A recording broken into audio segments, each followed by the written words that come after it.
Just setting off, hiking Mount Isolation today.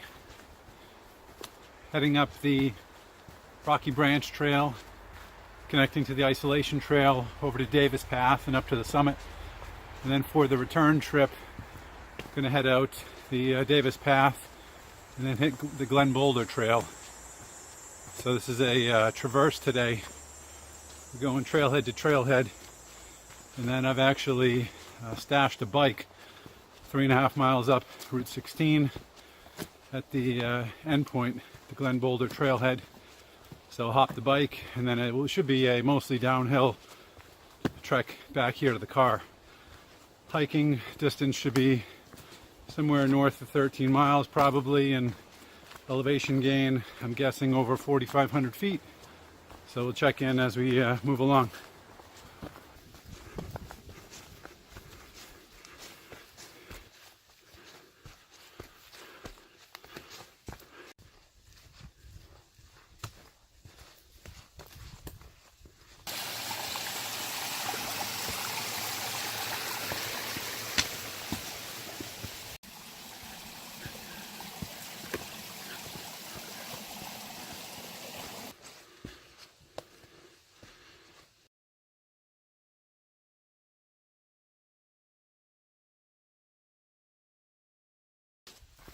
All right, we just crossed into the Presidential Range Dry River Wilderness Zone. We're 2.5 miles in. We've ascended about 1,400 feet. It's been a pretty steady ascent through the first couple miles here. It started leveling out a little bit just a short while back. But been happy to be under tree cover for most of it. It's kept me a little cooler. It's a pretty hot day. It's about 85 degrees. Sweating a fair amount. We've got a long way to go, so trying to conserve water. But so far we're making pretty good time.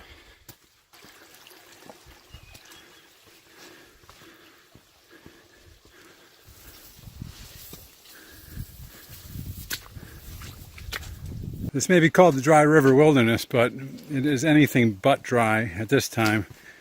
It's the end of July, and this is one of the wettest, muddiest trails for the duration of these last several miles that I've hiked pretty much this year, which is interesting considering it's midsummer at this point. As we continue to hike up the Rocky Branch Trail, which for the past mile has looked more like a stream than a trail, with some sections that have been over a foot deep in parts, it's been sort of slow going, rock hopping along as we go. As we're just making our way, you can start to get some glimpses of the Montalban Ridge up there, which Mount Isolation is a part of. And so we may get some sneak peeks in a short while.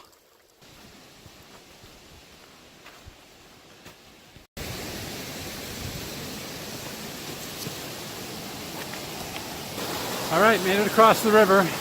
Water levels are a little higher than usual due to the rain volume this week. What would usually be a normally easy rock hop was a little more difficult.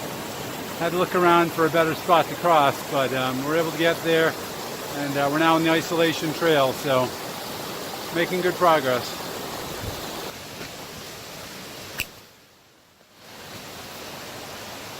Now that we've turned onto the Isolation Trail, we've got 2.5 miles to get to the Davis Path, and then only 0.8 further to the summit of Mount Isolation. We're 3.9 miles in so far. We've ascended about 1,700 feet, and we're making good time now that we're hopefully getting into some drier trail conditions. Although it is still pretty muddy. As I mentioned, water levels are high, and there's a lot of water runoff from the higher points.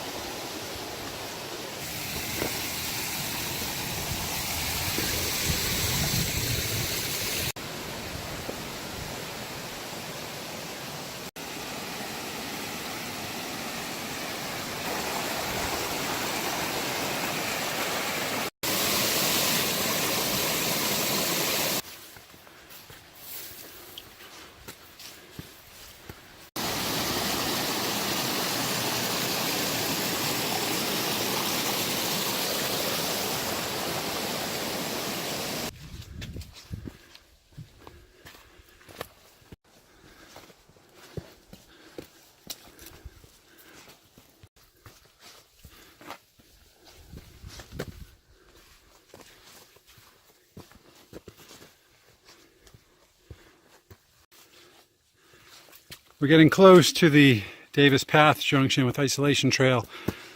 This part of the trail is neat. It's got a lot of mossy sections, mossy rocks, old blow-down trees, fir trees kind of coming in, growing in on the trail, adding to a really secluded, isolated feel, wilderness type feel to it. So definitely a kind of a neat section of the hike so far.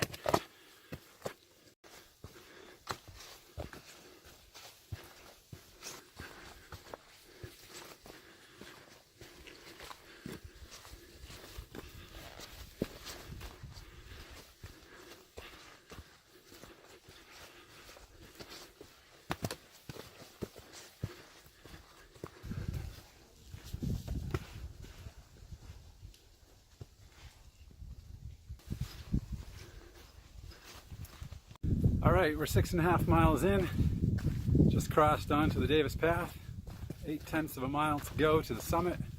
We've climbed 2,700 feet of elevation gain so far, and we'll get some more heading up here to the summit. So here we go, final push.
Well, I'm heading back down the Davis Path towards the junction with the Isolation Trail from the summit of Mountain Isolation. What a beautiful summit that was. Unbelievable views of Mount Washington and the southern presidentials. It took me 3.5 to get up there, a little over 3.5 hours, 7.5 miles, and just over 3,000 feet of ascent. I have about a half mile to get to the Isolation junction, and then continue the Davis Path all the way out to the Glen Boulder Trail.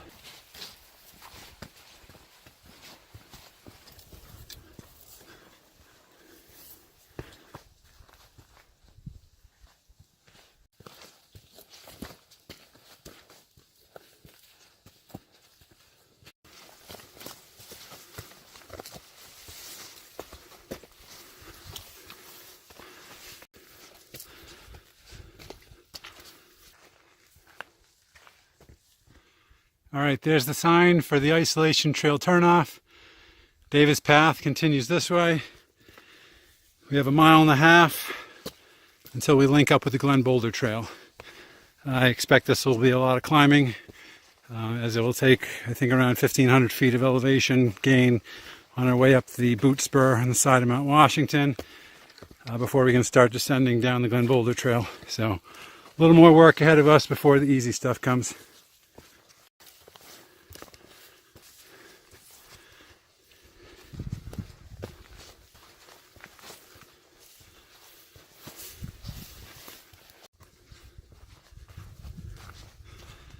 You can see the boot spur ahead of us that we need to ascend. Quite a bit of climbing ahead.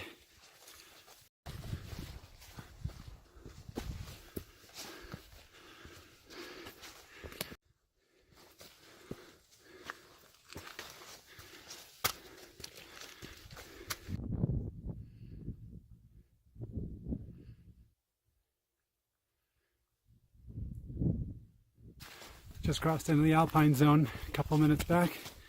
10 miles so far in the day. 4,300 feet of elevation gain. You can see from the sweat on my face, I'm working hard. This return hike up the boot spur is no joke. But we're coming into some really nice views up here. Just about to crest the top of the boot spur.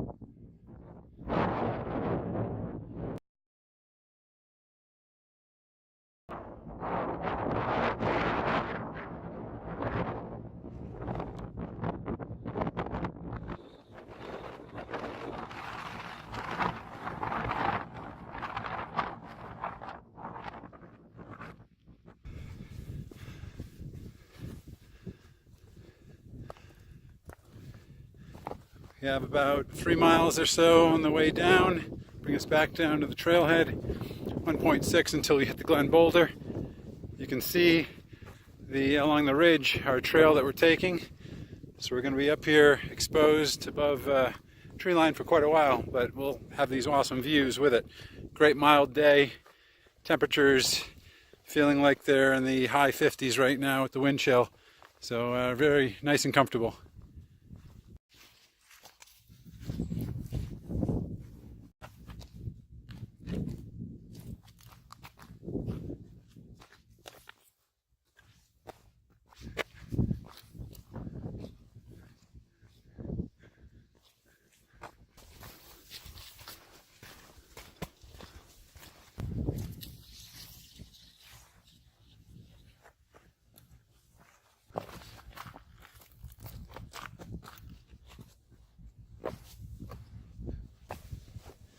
Here we are making our approach on the Glen Boulder.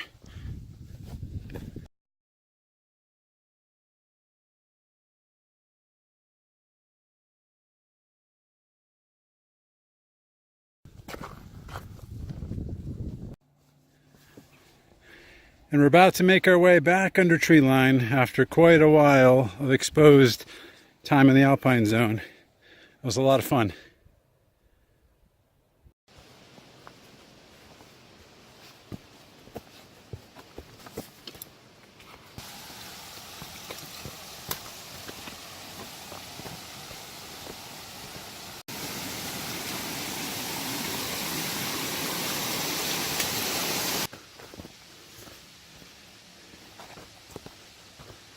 Three-quarters of a mile to go.